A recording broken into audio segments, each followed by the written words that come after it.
Welcome, dreamer. Tonight, you drift back into the shadow of a story you thought you already knew. A castle of secrets, a boy with a scar, a wand that chose him when it might have chosen you. But not every tale lives in the spotlight. Some begin in silence, in dust, in the quiet hum of magic waiting to be heard. You were there, in the shop behind the curtain, when the wand hummed for Harry Potter and trembled in your chest instead. You were never sorted. Your classes were hidden. Your name never read aloud in the Great Hall. Because you were chosen for something older, more dangerous. You are the Wandmakers' apprentice, the last student of a lost craft. And now, the magic that shaped the wizard world is stirring again. They will remember the heroes, but tonight, you remember the tools they carried and the flame they nearly forgot. Your hands grow still. Let your breath slow. You're safe here, and every choice still matters. If you enjoy this story, don't forget to like and subscribe. It truly helps. Now, let us begin.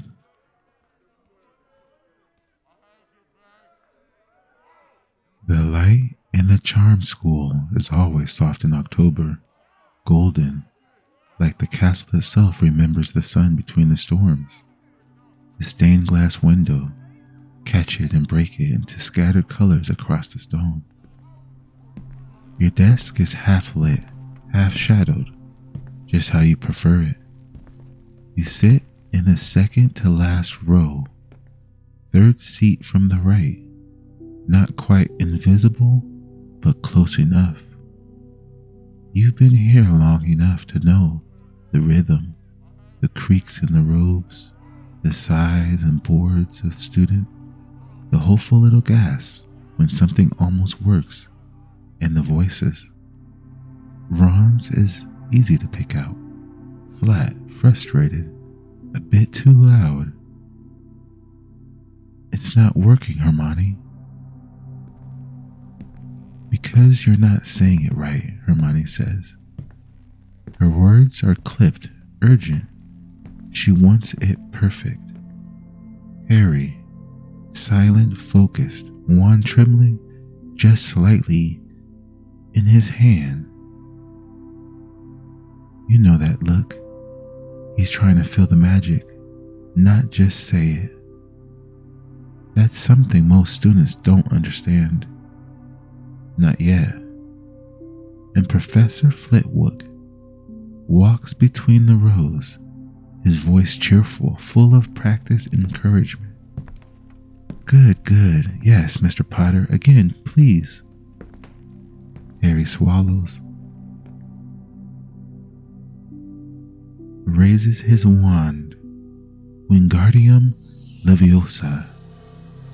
The feather twitches, not just a little bit, but there's a ripple in the edge of the quill. And your wand responds. Its low thrum, subtle as a heartbeat. The resonance between twin cores is rare, but unmistakable. Ye and Phoenix, and yours, Rowan and Whisperroot. Different woods, different shapes. But there it is again. You feel it. Not envy, not quite, but something close, like the ache of a song you almost remember. You lower your eyes, slide your thumb along the edge of the wand. The wood is cool, grain smoothed by time and polish. It's never fully took to you. Ollivander said it was reluctant. more likely it knew the truth. It wasn't meant for you. Not the first time. Your turn, Flitwick says, and the class quiets. You rise slowly. Let the wand tilt in your fingers. No need to rush. You don't speak, you listen. The feather on your desk begins to rise. Not with a shout, but with a breath. It lifts, twists, dips like a bird gliding in the air. A few students glance over. Ron's jaw drops a little. Hermione squints, and Harry watches, curious, not competitive. Flitwick gives a small, impressed clap. He always liked your control, but you sit down before he can praise you even more. You're not here to be noticed. The bell rings soon after.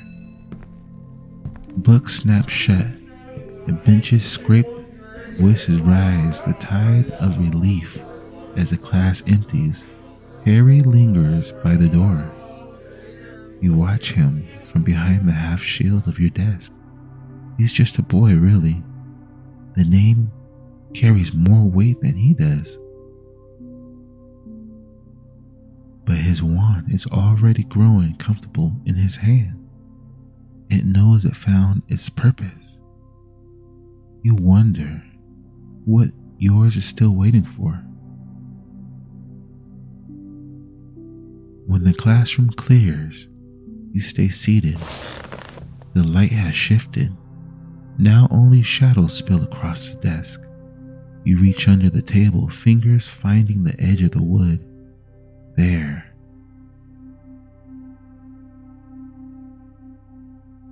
A flame. A small etched flame with care. Your symbol. Not a crest. Not a sign. Not a sigil. But a promise to create, not destroy. To shape, not just cast. You press your thumb against it.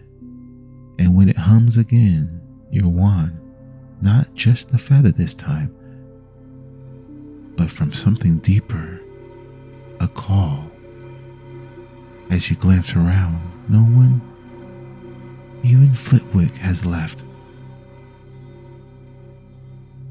You draw your wand again, and it points downwards, not to the floor, but through it, towards the lower vaults, towards the workshop you only visit when summoned. And tonight, you are.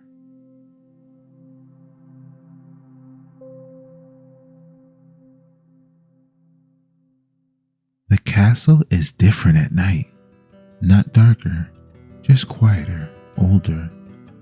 Like it exhales as the absence of students.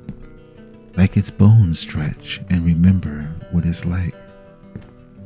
As you move through the stairwell, as if they know you, and some of them do. Stone lips whisper beneath your steps. Walls shift, not to trap you, but to guide. Past a tapestry of Emmerich and ever wailing. Third stone from the right. Press. Turn. It clicks like a wand sliding into a velvet. The stone sinks and the walls open. A narrow stairway winds down into dust and cold. You don't need light. Your wand glows faintly with memory. Soft and shimmering, like old instructions engraved into its grain. As you descend, the bottom, there's an iron door covered in wand carvings, hundreds of them, some old, some broken, some crossed out with blackened runes. At its center, a keyhole shaped like a flame. You reach into your cloak, fingers wrapped around something warm. Metal, not wood, but ember glass, a shard of fire hardened into crystal. You insert it. The door breathes open. Inside is a place no Hogwarts students know or has ever heard of. Only Ollivander knows of this other workshop. The walls pulse faintly with stored magic, invisible runes shifting between old wand diagrams. Cores float in stasis. Phoenix feathers, unicorn's hair, troll whiskers, and stranger things you don't yet have names for. In the center of the room, a table with a note, not ink, just scorched into the wood. It's time. The first flame stirs. Find the wand that sings your name. Your fingers hover over the words. They burn faintly beneath your touch, not in pain, but in memory. You glance at the shelves. One wand glows faint, resonating softly. You move towards it, but pause. Something else is glowing now. Not a wand, a box, sealed in rope and wax.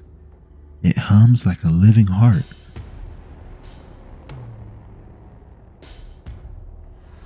You undo the wax slowly. The rope unknots on its own and the lid lifts. Inside, two things. A cracked wand you've never seen before, but instantly recognize. The second is a map.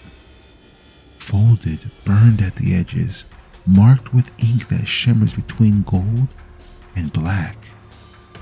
The map says only one word, Root Call.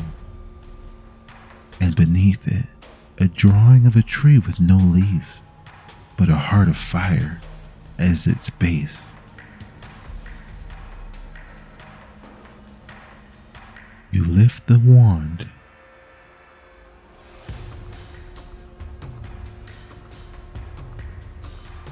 It shouldn't exist.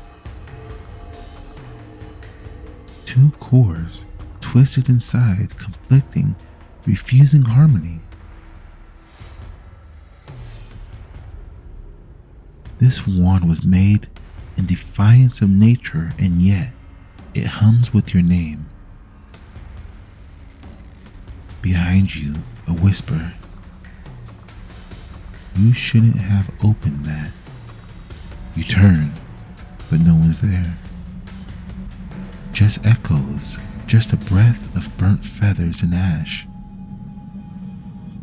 The workshop door slams shut. You are alone, but the flame has been lit.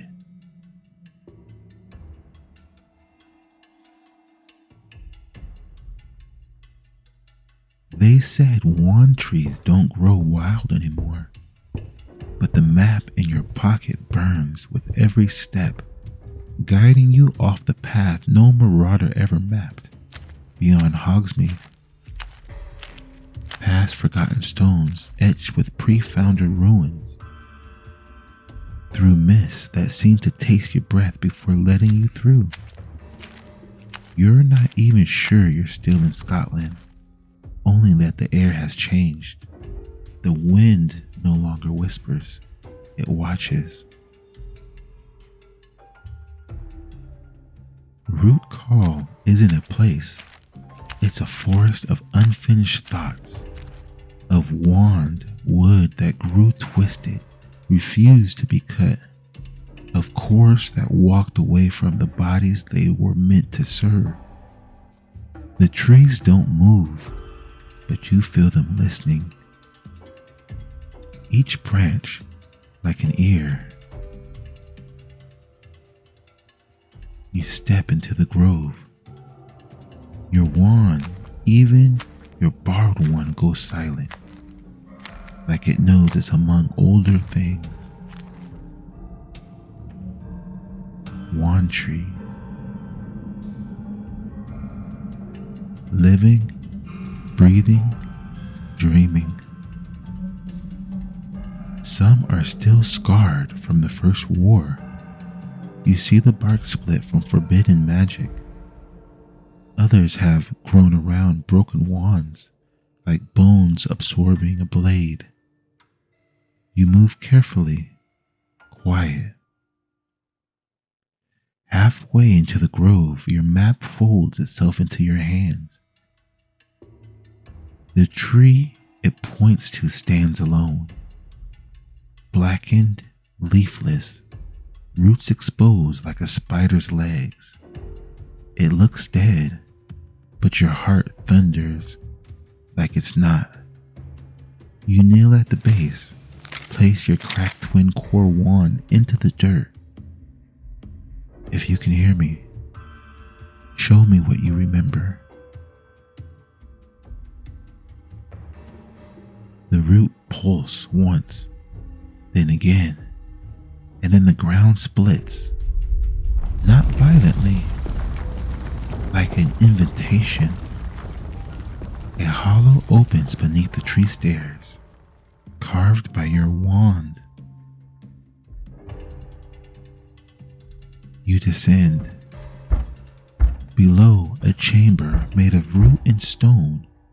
At the center, a wand press, ancient in surface and scorched but intact. You reach forward, instinct guiding your hand, then freeze. A voice behind you, calm and cold. You found it first, I'll give you that. You turn.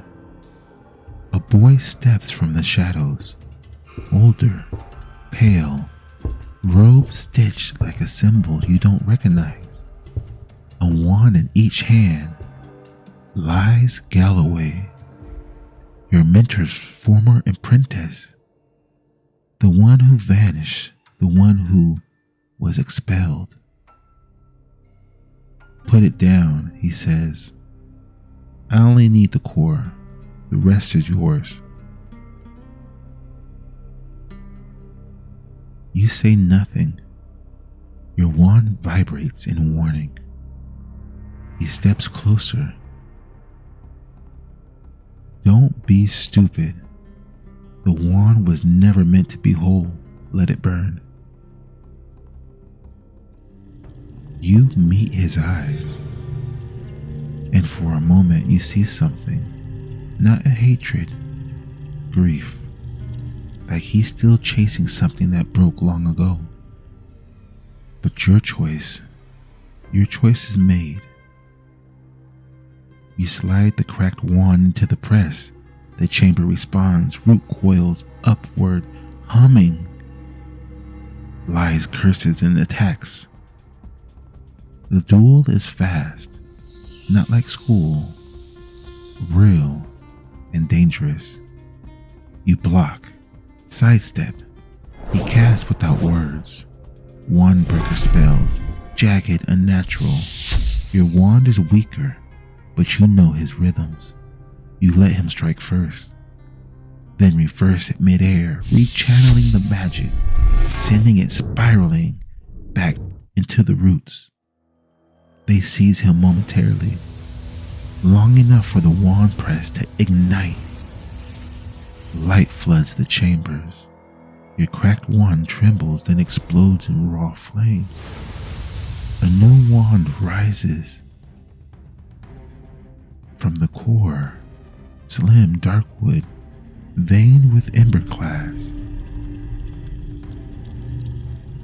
You reach out, and it chooses you. No sound, no wind, just a hum that matches your breath. You are no longer borrowing magic. You carry your own now.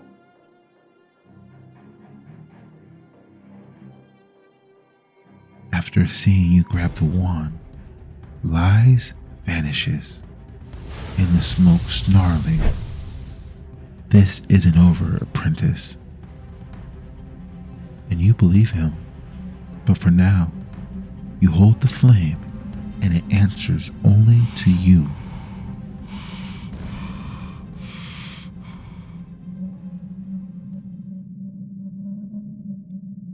You return before sunrise, not through the gates, not with the others.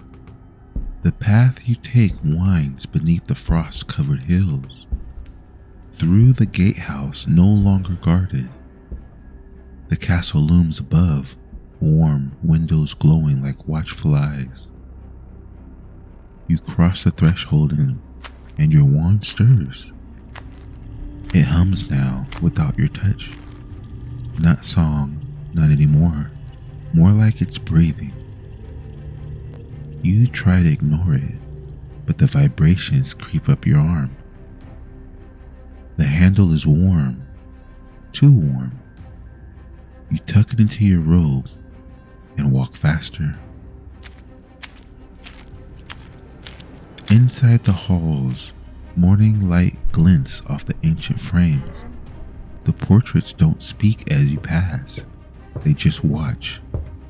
Something about you feels shifted, as if the wand didn't just accept you, but replace something inside you. You make it halfway to the orrery before the hallway ripples. The air warps, the shadows move, and your wand leaps from your hand. You dive after it, but it floats midair trembling, and then the echoes begin. Whispers, dozens of voices casting spells you never heard of. Expulso, fragmente cordis, silencio vitae. The wand begins to cast them all at once. Not fully, just fragments, echoes. You try to grab it, and the first flash knocks you back. The corridor tilts sideways, and stained glass shatters from nothing. Statues recoil. Your wand is bleeding as passed into the present. Every spell cast by this broken twin core now bursting from it like light through cracked glass. You crawl forward, not to seize it, but to listen. You steady your breath, close your eyes, let the chaos pass through you.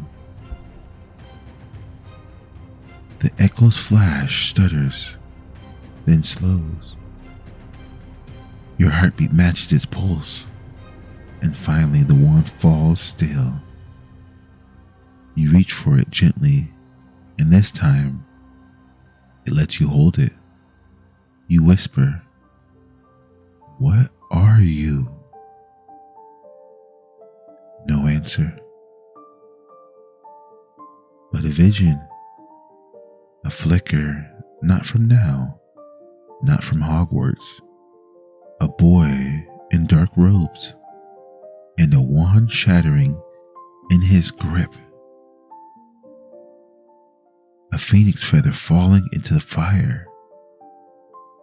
You know that boy. Lies. Years ago, this wand remembers him, and maybe it still answers to him too.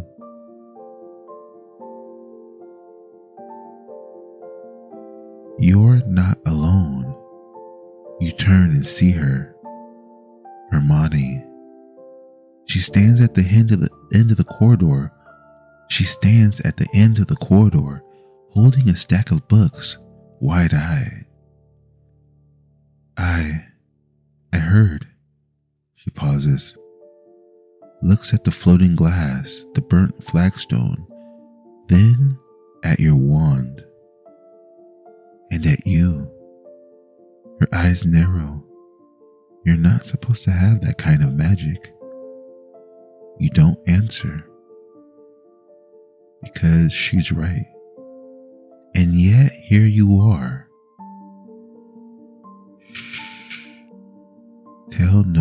say. Hermione hesitates, then slowly nods. Not because she trusts you, but because she knows what it's like to carry something too powerful and not understand it yet.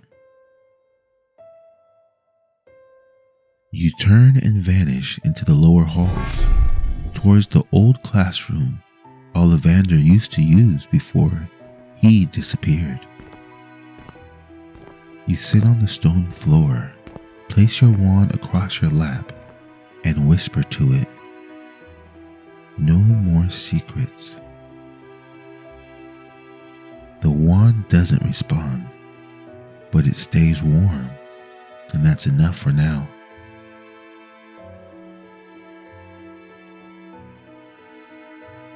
The path begins in the back of an old spellbook. Margin scrawled ruins, a phrase repeated 3 times. A list of wand cores crossed out one by one. The last core listed, Echo Blood, and besides it, your initials. You follow the clues through the broken fireplace and half-lit port keys until you arrive at what once was a drumstring training ground. Now it breathes like something reawakened. The archways is draped in scorched banners, symbols you don't recognize, wand fragments crossed over a circle of thorns. No guards, no spells blocking the way. Only a staircase lined in moss and dust, leading downward. The Colosseum reveals itself slowly. Stones stand for the audience, long dead. Broken rune circles etched into the dirt floor. A ring in the center blackened by wand fire. And people, dozens, hidden robed, quiet, watching a figure in the pit. Lies. He's dueling. Blindfolded with 2 wands and one in each hand, spinning like knives. He doesn't block spells, he consumes them, takes the casting into himself, and flings them back warped. You hide among the outer archways. You're not here to fight. You're here to understand. But then your wand pulses. Once, twice. And then hums with recognition. Lies stops moving, rips off his blindfold and turns, stares right at you, as if your magic betrayed your presence before your body ever could. He raises one of his wands he's holding, and it hums and answers to yours.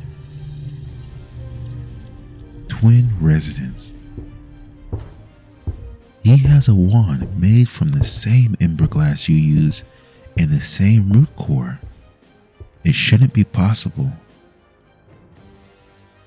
He speaks, loud enough for everyone to hear. My brother returns, the one who chose to fix what was meant to break. Everyone in the room gasps.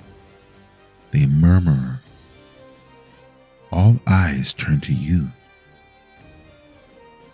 You step forward, wand in hand, not raised, not yet. You stole from the flame, you say. Lies looks at you. No, he answers, lowering his head. I lit it first. He lifts his wand, and your own begins to tremble. The cores want to connect, to complete something. You fight the instincts, hold firm. He smiles. Let's see what happens when the song is played in full. He pulls back his wand, and he casts. This duel is unlike any you faced. Each of the spell feels like its own. You and lies have the same rhythm, the same pressure. It's like fighting a memory of yourself. But you adapt. You cast in silence and channel through movement, not words. You use resonance against him, forcing his echoes to scatter. You pin him just a moment, long enough to speak. This isn't power, it's pain with polish. He snarls at you. Then why does it feel like home? The others begin to rise in the room, walk towards you and surround you. The circle is closing. Your wand burns not with attack, but with escape. You slam the tip into the dirt and unleash a pulse, wild core ignition. The ground cracks and roots split through the stone. The ring collapses. You fall through. You hit the ground, but you're okay. When you rise again, you are beneath the arena, alone, but alive. And your wand finally falls quiet.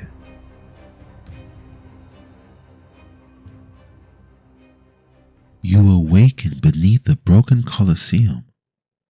Your robes are scorched and your arms ache, but your wand is still in your hand, and it's humming softly, like it knows where to go. So you follow it. The tunnel below is unfound, older than Hogwarts, older than the founders, carved in a spiral pattern no longer existing in living architecture. Runes shift in the corner of your vision, not in ink but in memory.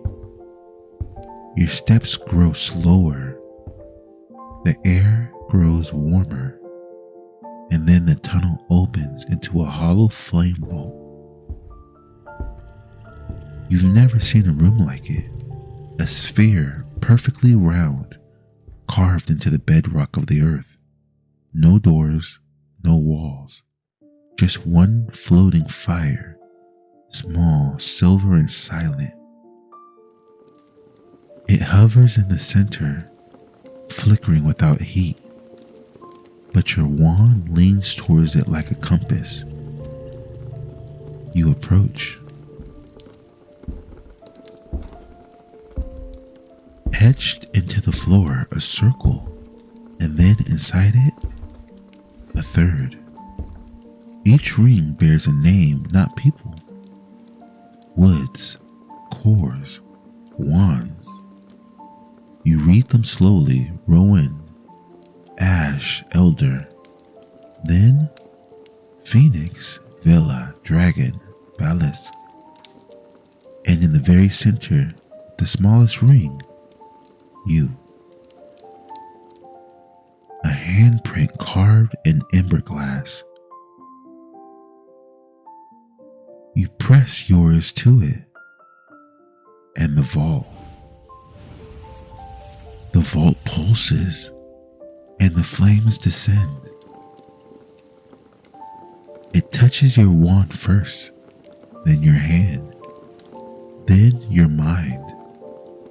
You are somewhere else, not a vision, not a memory, a moment trapped in echo. You see the first wand being shaped, not by Ollivander, but by someone long forgotten. She works in silence. Her hands glow with magic, but her face is streaked with ash and blood. You realize she didn't make the first wand to wield power. She made it to stop someone like Lies, someone who thought magic should belong to pain. And now the vault is awake again.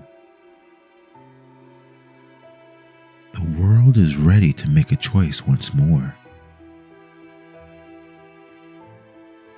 As you open your eyes, the flame hovers before you, waiting. It doesn't offer power. It offers remembrance. But taking it means binding yourself to the legacy, its curse, its weight. You could leave it, let it fade, let the wand system fall apart on its own. But something inside you knows, if you leave it behind, lies will find it. And next time you won't be strong enough. You reach forward and place your wand inside the flame. Something changes. It doesn't ignite. It doesn't shatter. It absorbs the flame. Your wand now carries the last memory of the first flame. You are no longer an apprentice. You are the last keeper. And as your turn, you can now leave. The wall behind you opens, stone shifting like water. A voice speaks from the shadow doorway. I wondered who would come first. I hope it wouldn't be you. Lai stepped forward, one hand drawn, the other one broken. And his eyes are no longer angry, they're afraid. Because he can feel it too. The flame is no longer hollow.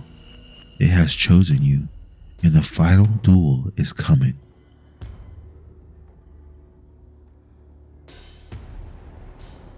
Lies flinches. What are you doing? You answer what you couldn't. Remembering who we were. The first flame pulses once through your wand into his. His wand shakes and then shatters.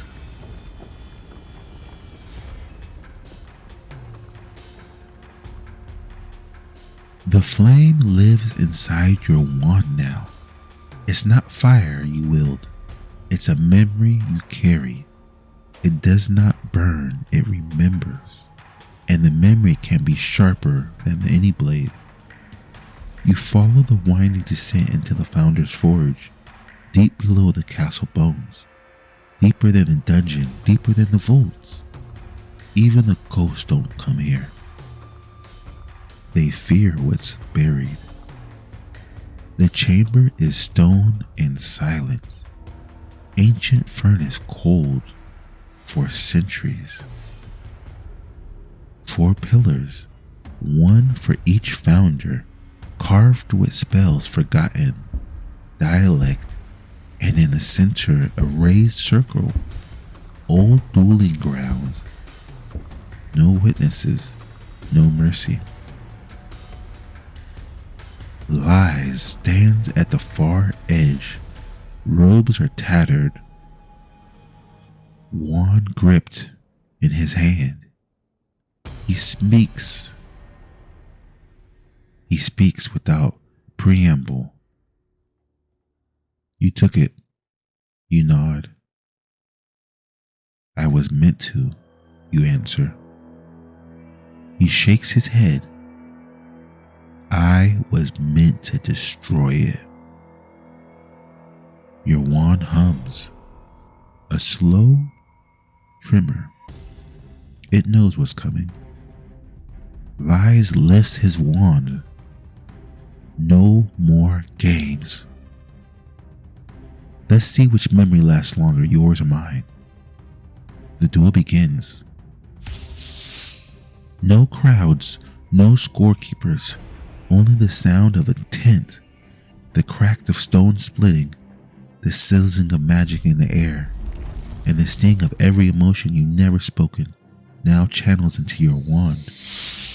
He casts quick, brutal spells, raw, twisted fragments of older languages, wand breaker curses. They hit like falling trees. You don't block them, you redirect them. You let the echoes through the wand filter through them and through your flame. And when you cast, it's not to injure, it's to remind. Your spell carries its own memories back to him. A flash of the day Ollivander dismissed him. The first wand he shattered. The moment he screamed at a mirror. Why wasn't I chosen?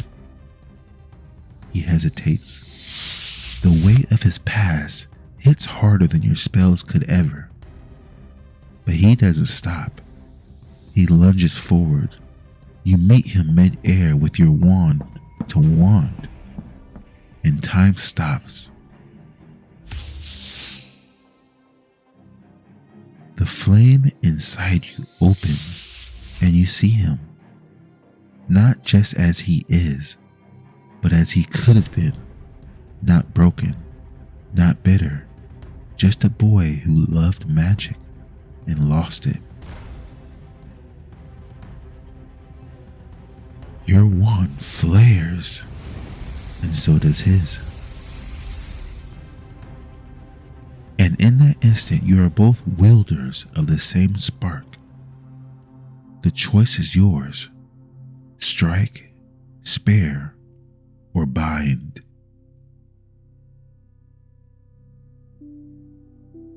You lower your wand. You cast no curse. Instead, you offer him your hand. Lies flinches. What are you doing? Remembering who we were.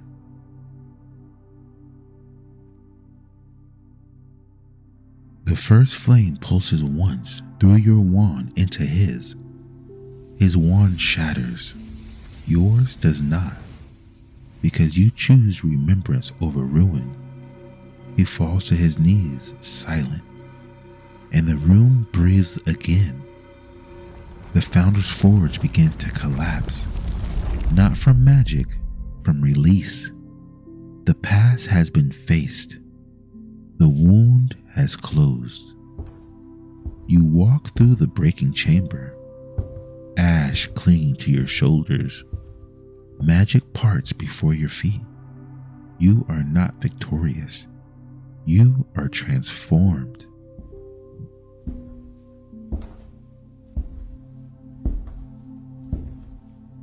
Back in the castle, no one knows what happened. The war rages elsewhere, heroes are crowned, but in the Wandmakers' Forge, one wand rests upon a table untouched by flames, your wand, the last made, the last remembered, and somewhere you hear Ollivander's voice. We don't craft power, we craft choices.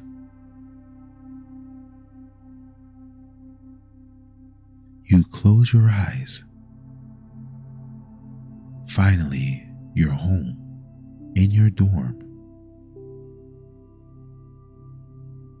As you walk closer to your bed, you lay on top of it. Let your feet relax. Let your arms rest. It's time for you to let go. As you sit on the bed and let your arms and legs fall deeper into the bed, your mind starts to wander, letting all your negativity float away. As my words begin to fade, deeper and deeper, you start to fall into your lucid dream.